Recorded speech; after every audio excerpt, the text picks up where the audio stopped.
केलं, उरकलं, वरी आले, यज्ञ हवन केलं आणि म्हणजे चला आता ऋषीचं दर्शन घेऊ. ऋषीच्या दर्शनाला निघाली मायबाप. जाता जाताच विपरीत भावना सुचली. एक सांब नावाचा भगवंताचा मुलगा म्हटला की फुकटची मधुकरी भागवत कथा करून पैसे हनते, बघू याची परीक्षा माझी नाही. ऋषी मुनी जपजाप्य करतात, बघू यांना काय कळतं ते. एका मुलानं पोटावर चिंध्या बांधल्या, लुगडं नेसलं आणि एक त्याचा पती बनला. बघून त्याचे दोन्ही मुलं, सांब नावाचा मुलगा गेले. मला डोळे उघडले, ही माझी पत्नी. बर, गरोदर आहे. बर, मुलगा होणार आहे का मुलगी? बोला लवकर. साधू त्रिकाज्ञानी होते, म्हटले भगवंताचे मुलं एवढा उन्माद तुम्हाला, मला छळ करता. मुलगा होणार नाही, मुलगी होणार नाही. लोखंडाचे मुसल जन्मावरी सर्व यज्ञांशाचा सत्यानाश. शाप देऊन टाकला, लटलट कापू लागल्या. शाप सत्य झाला तर खरंच सत्य झाला. पटकन लोखंडाचा मुसल पडलं, घाबरले. आता त्याला बारीक तुकडे फेकून द्या, काय होणार आहे? बारीक तुकडे केले, फेकून दिले. साधूचा शाप आहे, वाया जात नाही. त्याचे लोहाळे तयार झाले तीक्ष्ण शस्त्रास्त्रासारखे. आणि एक मोठा तुकडा एका माशीनं गिळला. ती माशी जरा नावाच्या व्याधानं पकडली आणि त्या व्याधानं त्याचा पान बनवला आणि आपल्या भात्यात ठेवला. लक्षात ठेवा, कथा इथं बदल आहे.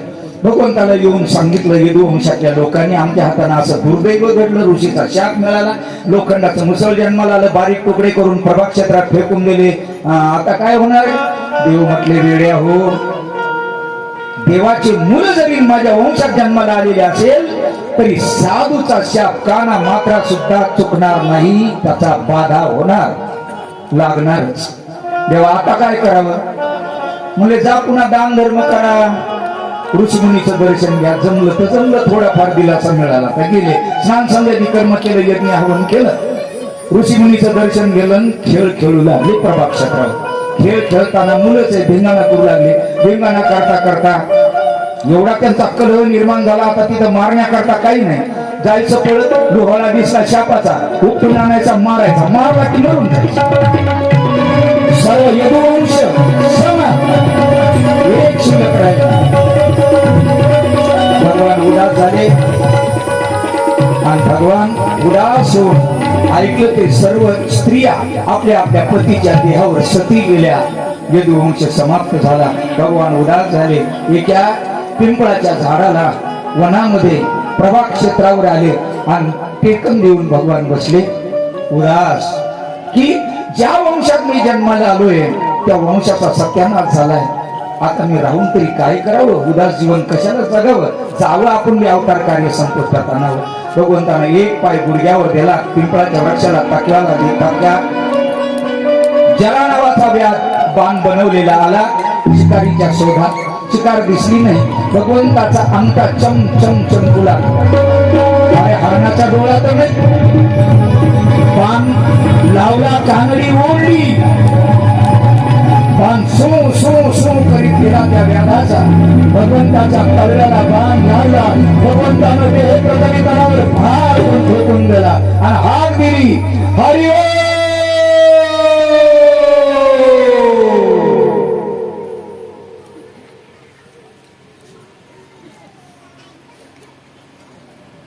जरा याद म्हटला, हे कोणीतरी मानवाचा आवाज आहे, गोड आवाज आहे.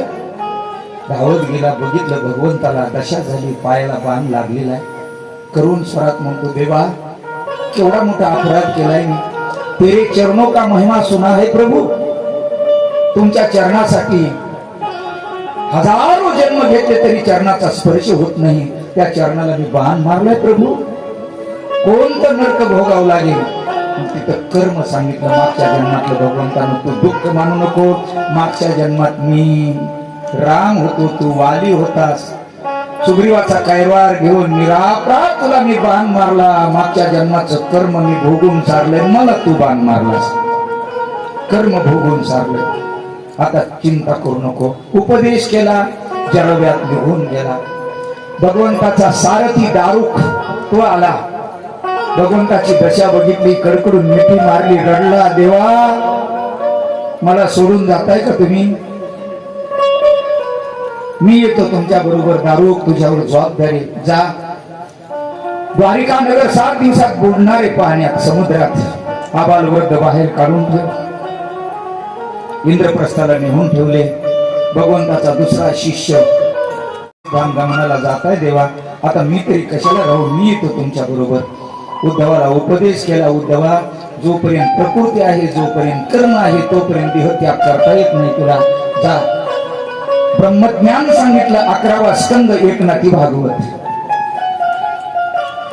उद्धव जपमा धारण करून बद्रिका आश्रमामध्ये निघून गेला. उद्धव भगवंताच्या शरीराची दिवे ज्योत सर्वांच्या देखत देखत वैकुंठ गमनाला जाती झाली. गोपाल कृष्ण भगवान